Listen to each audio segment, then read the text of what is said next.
Hi, welcome to Hilda's Place. We are taping here in Pilot Mountain, North Carolina. I am here with a very, very special guest. Now, let's be clear, all my guests are special. What makes this man a very, very special guest today is because we are going to air this as our special Black Lives Matter movement episode. Join me in welcoming Mr. Elliot Axiom. How you doing? I'm doing well, Hilda. Thank you for having me. Oh man, you know, I had to have you for several reasons. One, you're my artistic North Carolina husband. This is true.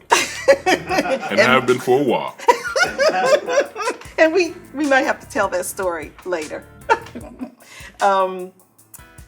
When I found myself holding space for all the people that I'm holding space for, whether it's my mother who's going to be 93 in September through the coronavirus, to my 33-year-old son who I have talked off the ledge every other day to not jump out of his truck when he's going through a major market to jump on the front line, to all of the people that I know that are in various areas of this movement, from politics to religion to little Joey around the corner, still trying to figure out, you know, what is the difference.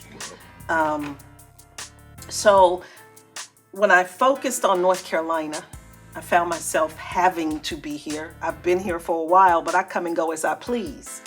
But through the coronavirus, I had to be here. And then I started thinking, who's doing what? And your name popped up on that list because I know that you are not just an artist, actor, voiceover actor, poet, producer, director, but you're also an educator. And I know that you do a lot of work in the community with young people. Indeed. And I kept trying to see in my mind's eye, what is Elliot doing? And who's he doing it with? Who's he keeping safe versus who he's pushing out there to say, it's your time, go. No, you hold back, you go. You came to my mind. And so I need you here. I'm glad you're here. And I need to know what is going on with you and how are you managing this? Well, first again, let me thank you for having me here. It's the revolution. You know, we look at it and you know, we might think of Gil Scott-Heron and we might think of all of the times people talk about this hypothetical revolution. It is the revolution right now. Because where we are, and we spoke a little off camera, the young people are doing it. And, you know, to quote Common from his song Glory, you know, no one can win a war independently. You need the wisdom of the elders and young people's energy. And even though we've had pieces of this movement going on, we had the incidents with Freddie Gray, when we had Walter Scott, when we had these different pieces moving, we had these different factions. And right now it's the revolution because you have this one defining group that people can stand behind. Not saying that they are necessarily quote unquote leaders, but when you say Black Lives Matter, it kind of brings everyone together. And so this is why it's the revolution. As far as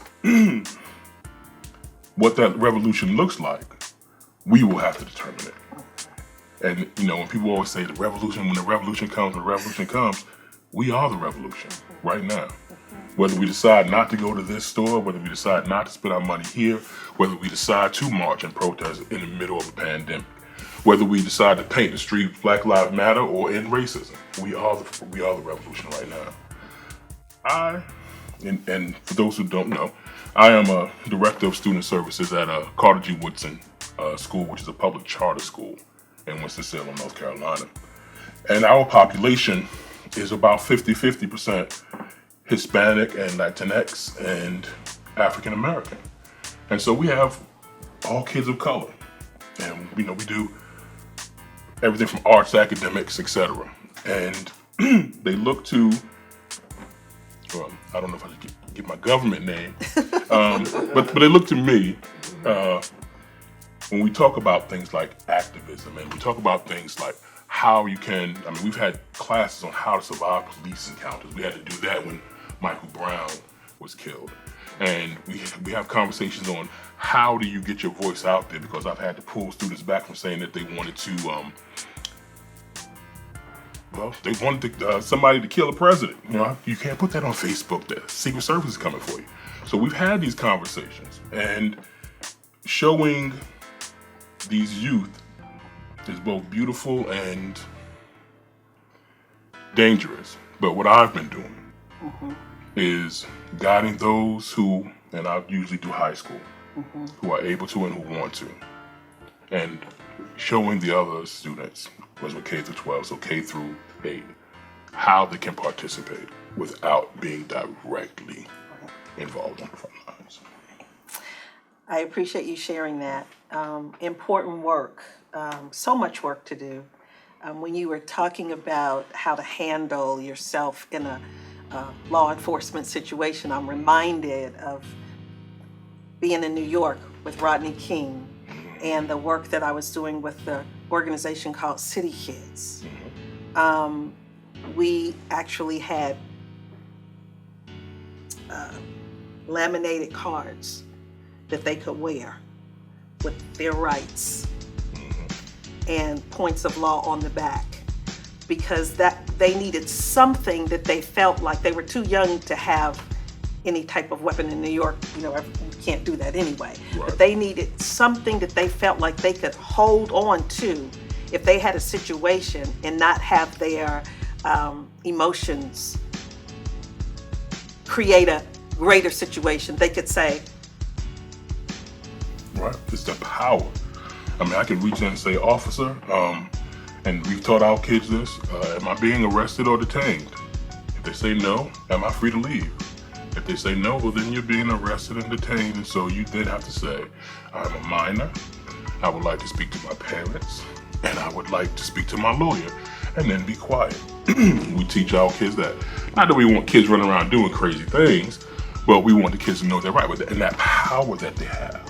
And you can see that a lot of people are having and seeing exactly what their power looks like, and it's different. yeah. And it's empowering.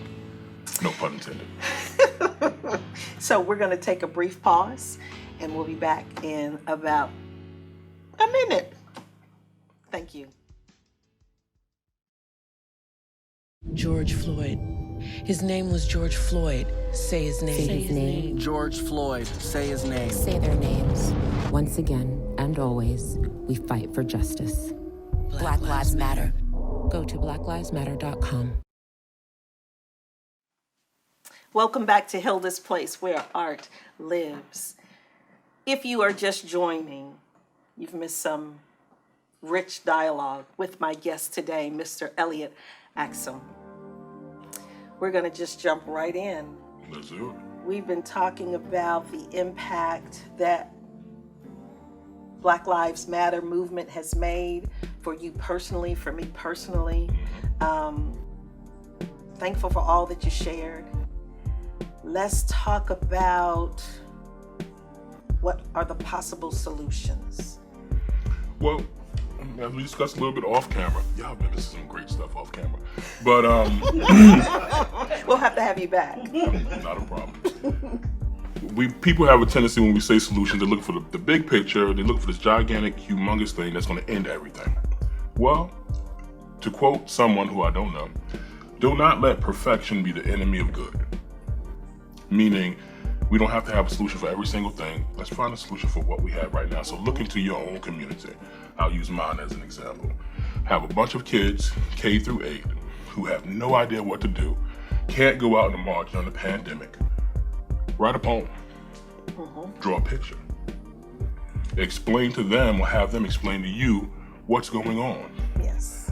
Being able to talk about racism and why it's a bad thing, what it means to be systemic, those things. So for me, write a poem. Sit down and have them write out their name, and for each letter of their name, write something positive about themselves on something positive, especially if they're children of color, or something positive to do with interactions between Black and white and Latino and Asian, something positive about what America, the ideal of it, is. Yes, I agree. And we know, because we're artists, creative beings, that art is a healing balm. Sing, dance, shout, like you said, write a poem, paint. It allows for whatever is on the inside to come out, especially if you can't articulate it, but you know that you're feeling it. And then to have someone ask you about that opens that door for effective communication, and it lends to understanding. Yes. So I agree with that wholeheartedly. I think the other things that we should do is to open up that dialogue across racial lines. And if we start with community, with people that we know who are willing, because a lot of times we think that we know something because we're listening through the lens of someone else's story. And so we carry with us all those things that we were born into. And lots of times if I'm doing diversity work and I'm asking people questions about what they think about an artist or a Black man or a white woman, tell me something that you have heard, read, or believe. And then when we see the ugly list and I challenge them on the list, they say, oh, well, that's the media, that's this, that's the... I don't believe that. Well, how did it get on the list? And do you know someone that this negative stereotype doesn't fit? Well, yeah. Well, why didn't you talk about somebody you know? And so I think sitting down across from one another and just having a heart to heart will lead to greater understanding. You don't have to like me, but if you could understand we've been saying private pain is now a public conversation. And so I think that if we are willing to have town meetings for those that can manage the process, and we include everybody's voice. Definitely. That's a solution right there. Have a town hall on Facebook, Zoom, whatever it is, and have a bunch of kids who don't know each other, of different ethnicities, have some moderators who understand what it's about, have the hard discussion. Do all Black kids listen to rap and have their hats hanging down? Do all white kids do whatever it is that we stereotype white kids to do? Do all Asian kids do whatever we stereotype them to do? Have that conversation, because you know what? That's where the answer is. The answer isn't with a lot of us. We have the guidance, but we don't have the answer. And the answer is going to come from those young minds who are going to be creative and accepting. And they will be the ones who change the future. Yes, because, I can think of people that I know on both sides that would probably have a heart attack if they had to sit down and tell their truth, much less the truth. They're just stuck. But, yeah. So, can you come back? Anytime you need me, in the words of the great Jackson 5, I'll be there. So you got it on tape. And I believe every word he has said. And I'm going to go over a little bit, but it's okay because it's my show. And this brother has been walking with me since 2014, when I was a stranger in this land. And don't know me from a can of paint, but he recognizes that we belong to the same ancestral giants, and we're not afraid to walk in that. And I thank you. And I thank you. Can't wait to come back. When we come back, you're going to hear spit fire words from Elliot Axiom.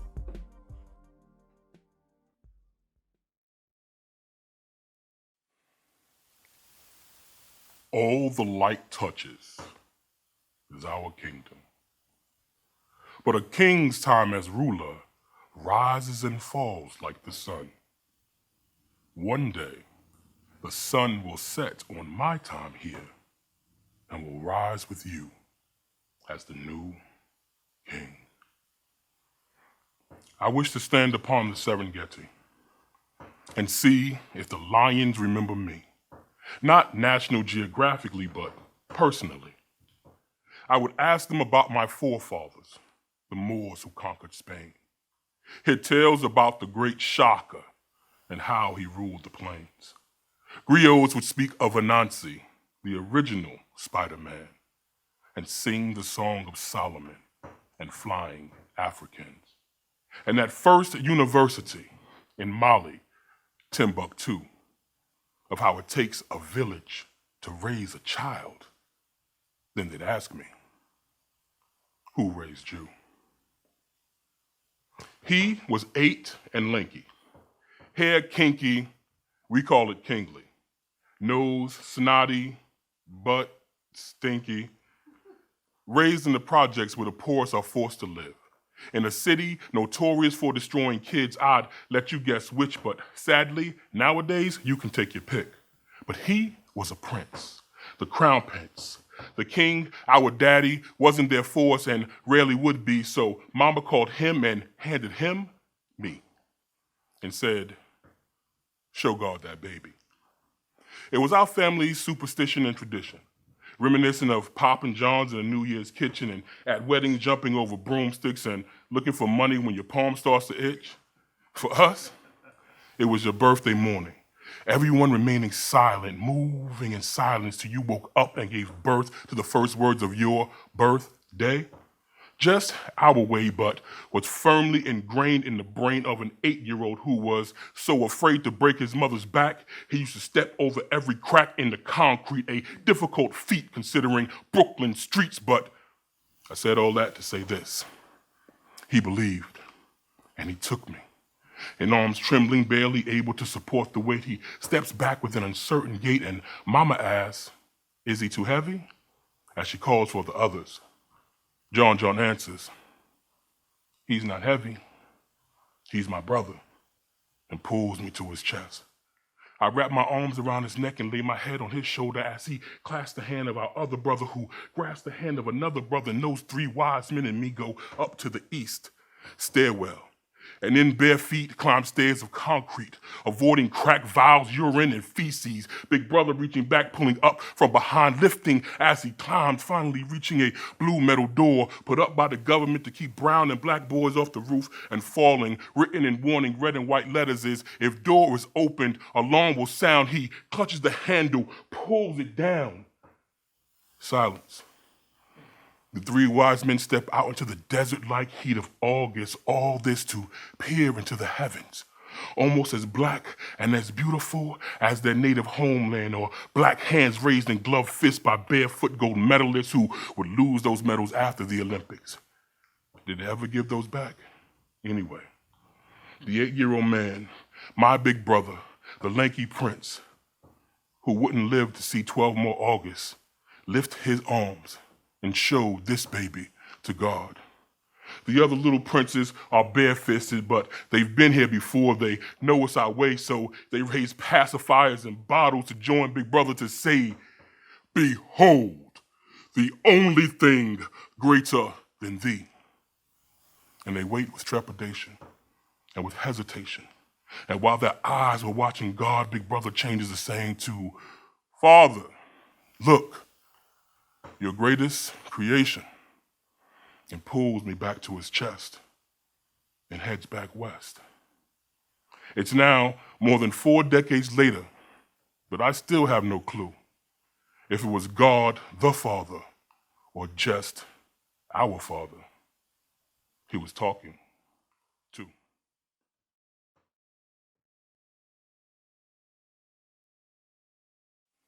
Galveston, Texas. June 19th. Looking down from a hillside. Shh. Can you see them? They are dancing around a fire, Free men and women heading north, east, west. Anywhere but here they are dancing. Your ancestors. Imitating their ancestors, your ancients, your great, great, greats. Their moves passed down to crumpers and break dancers, Temptations and Jacksons, to tappers making beats with their feet weight. Can you hear them? They are chanting stories in a cipher, like rappers, like poets, like griots. Let's listen like grandbabies sitting at Big Mama's feet. Their spirits encircle us now. Their story is your story. As beautiful and ancient as the baobab tree to which we are connected as to all living things, our ancestors. One step from our elders, who are a step from us. Us one step from the newborn, them one step from the unborn who rested in heaven with our ancestors. This circle will never be broken. Let's honor them. Let's find a fallen tree, make hollow its trunk, stretch skin across it and imitate our own heartbeats. A sound that only God can make, but we respectfully imitate. If not a drum, use your hands, lips, lungs. Celebrate a freedom that we never lost, even though they tried to take it from us. You are not chains, whips. You are not shackles. Slavery did not define us. You are your own definition. So tell me, what do you mean? When the master of the plantation asked his newly purchased property, "Now what do y'all know about Jesus?" The enslaved African answered,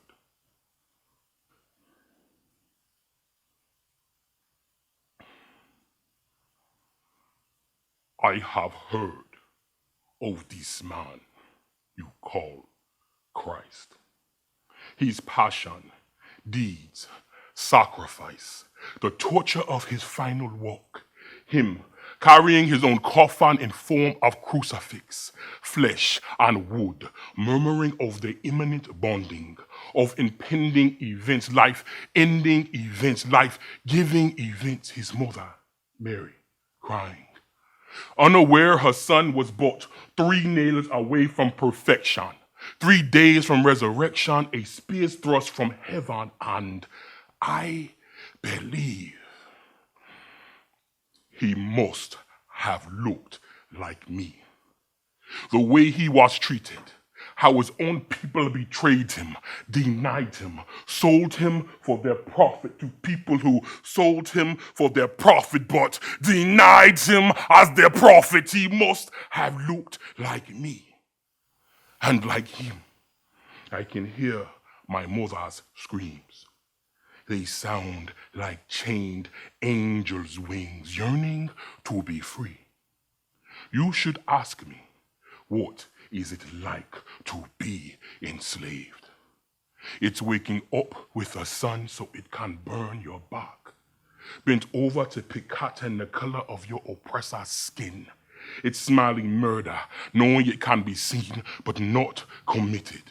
It's having your language unsewn from your tongue and being force-fed words your soul can digest. It is the absence of freedom. It is you cannot leave that seat for 3 months, and when you do, you will yearn for its awful rest. It's wanting to go home, but you don't know its direction, and you can't find your way because the stars are different. It is death without the amenity of peace. But I am one of the ones who would not die, and these chains will not hold me. I will remember Sundiata and Shaka, fight as fiercely as Ya Asantewa, regain the riches of Mansa Musa. You will know my name. You will call me Tubman and Turner, Douglas and Carver, Langston and Meyer, Chisholm, Obama, Malcolm and Martin. Yes, I will be a king here too. No matter the length of your shackles, these chains will not hold me. Physically or mentally, they will not hold me. Socially or institutionally, they may slow me. But they will not hold me. I will be free. What more do you want from we, America? Yes, we are magic, but we are still real. We do not come back from bullets in our backs or fronts, from wallets mistaken as toys taken for or cell phones thought to be guns. Is it a crime to hold a toy gun from the toy aisle in Walmart? Is the price of asking police for help after a car accident shot through the heart? If so, don't pay me with $20 bills. I don't want Harriet to ever see this. Since when did selling cigarettes become a capital offense? Selling CDs a death sentence? You have gunned us down even with hands up, cracked our spines while handcuffs shot us 8 times from behind and planted weapons on us, fed us lead as we lay on the ground claiming to tase us. If I ever die in police custody, know that I did not commit suicide. I am no hero. But when good people do nothing, evil wins, so we cannot run and hide. Where's the Black Panther when you need him? I forgot. He is fiction. Just like justice for us, but just us. Where are the Black Panthers when you need them? I forgot. The feds destroyed them, made them fiction. What more do you want from us? What do you want me to tell George Floyd, Philando Castile, Tamir Rice, Breonna Taylor, Ahmaud Arbery, Sandra Bland when I see them? Shall I kiss Aiyana Jones and tell her you didn't mean it? Rekia Boyd should understand the involuntary slaughtering of man, right? Or should I tell them the truth and let it be self-evident that in America, only some people are created equal, all others are expendable? Ask Trump his opinion. I wonder if he'll point to the chalk outline and say, there's my African American. We are tired of this silence. We are still watching children drink poisoned water in Flint, black bodies being pumped full of lead. Once again, we are tired of hoping that things will change. So tired of hoping. Not ever too tired to make things change. You know you have a problem when poets start spinning, when activists get to marching, when preachers begin to preach, and when teachers begin to teach their students the truth that there are police that don't care about you, and they will kill you and get a paid administrative leave vacation when they do. The police can't police the police. You can't check your own homework and give yourself a failing grade. You can't put races in front of people whose faces they use for target practice every day and expect them to keep the peace. You can expect them to pull their piece. You can't right wrongs with the song, but oh, we shall lift every voice and sing, but this time with razor blade teeth. Vocals that are no longer sweet, no longer speak of peace. What more do you want from us? You've taken our black magic, shown us better than told us that black lives don't matter. You've taken everything from us. We no longer have any more. You've taken everything, officer. Everything but war.